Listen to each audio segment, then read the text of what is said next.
নমস্কাৰ শ্ৰদ্ধাৰ অসমবাসী ৰাইজ মই কল্পজিত বৰা হায়দৰাবাদত থাকোঁ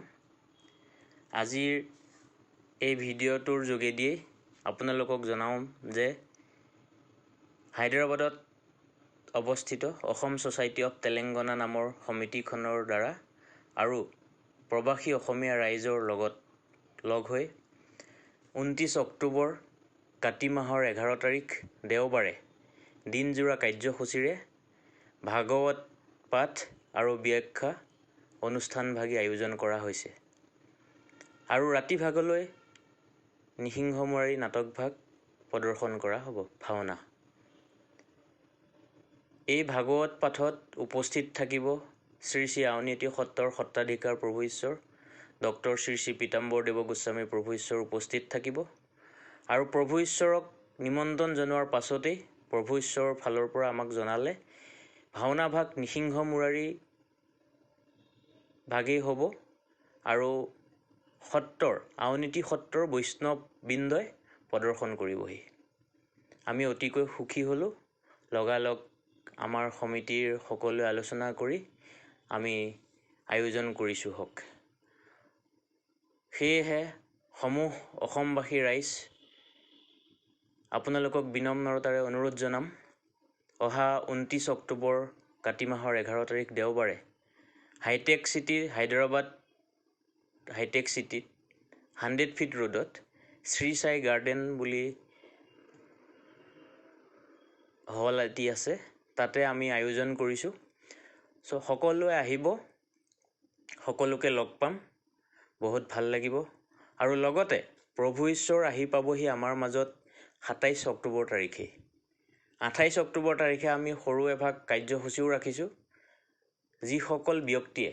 এতিয়াও শৰণ লোৱা নাই তেখেত সকলে প্ৰভু ঈশ্বৰৰ দ্বাৰা শৰণ ল'ব পাৰিব হৰিত শৰণ কৃষ্ণত শৰণ ল'লে সকলো মুক্তি পায় বুলি কোৱা হয় গতিকে আপোনালোক যদি কাৰোবাৰ আশা আছে আকাংক্ষা আছে শৰণ লোৱাৰ আপোনালোকে আমাৰ লগত যোগাযোগ কৰিব 28 তাৰিখে ৰাতিপুৱা 8টা বজাৰ পৰা সেই ভাগ অনুষ্ঠান আমি আয়োজন কৰিম গতিকে সমূহ ৰাইজ অসমৰ ৰাইজ আৰু অসমৰ ৰাইজ ইয়াত বসতি কৰি থকা ৰাইজ সকল আপোনালোকক বিনম্ৰতাৰে অনুৰোধ জনাইছো আপোনালোকৰ ওচৰে পাজৰে যিমান অসমীয়া মানুহ আছে সকলোকে জনাওক সকলোকে অনুৰোধ কৰক আহিবলে আমাৰ এই বিশাল অনুষ্ঠানভাগী সুচাৰুৰূপে আগবাঢ়ি যাবৰ কাৰণে আপোনালোকৰ দিহা পৰামৰ্শ সকলো আমাক প্ৰয়োজন হ'ব গতিকে মই কল্পজিত বৰাই আকৌ অসম সোসাইটি অফ তেলেংগানাৰ হৈ আপোনালোকক বিনম্ৰতাৰে অনুৰোধ জনাম আপোনালোকে আমাৰ লগত যোগাযোগ কৰক আৰু আহক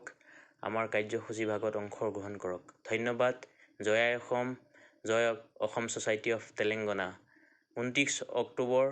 11 কাতি দেওবাৰলৈ আপোনালোকলৈ আশা কৰি ৰলো ধন্যবাদ নমস্কাৰ অসমবাসী ৰাইজ আমি অসম সোসাইটি অফ তেলেংগানাৰ সৌজন্যত এইবাৰ আমি দ্বিতীয়বাৰৰ বাবে হায়দৰাবাদত ভাগৱত পাঠ কৰিবলৈ আমি আগবাঢ়িছোঁ এই ভাগৱত পাঠত আমি ৰাতিলৈ এখনি শংকৰদেৱৰ ৰচিত নাট প্ৰদৰ্শন কৰিবলৈ আগবাঢ়িছোঁ এই ক্ষেত্ৰত আমি সত্ৰনগৰী আউনীআটী সত্ৰৰ সত্ৰাধিকাৰ প্ৰভু ডক্টৰ পীতাম্বৰদেৱ গোস্বামী প্ৰভু ঈশ্বৰৰ লগত আলোচনা কৰাৰ পাছত তেওঁ আমাক ইয়ালৈ নিমন্ত্ৰিত অতিথি হিচাপে উপস্থিত থাকিম বুলি আমাক কৈছে সেয়েহে এই সত্ৰনগৰীৰ পৰা এভাগ নাট লৈ অহা সিদ্ধান্ত দিছে প্ৰহ্লাদ চৰিত্ৰ নিসিংহমুৰাৰী নাটভাগ আমাৰ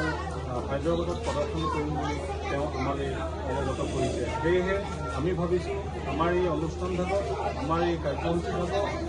ধৰ্মমূলক অনুষ্ঠানভাগত সৰু অসম বহিৰাজ্যত থকা অসমীয়া প্ৰতিজনে আমালৈ দিহা পৰামৰ্শ তথা সহায় সহযোগ তথা উপস্থিত আমি আপোনালোকলৈ কামনা কৰিছোঁ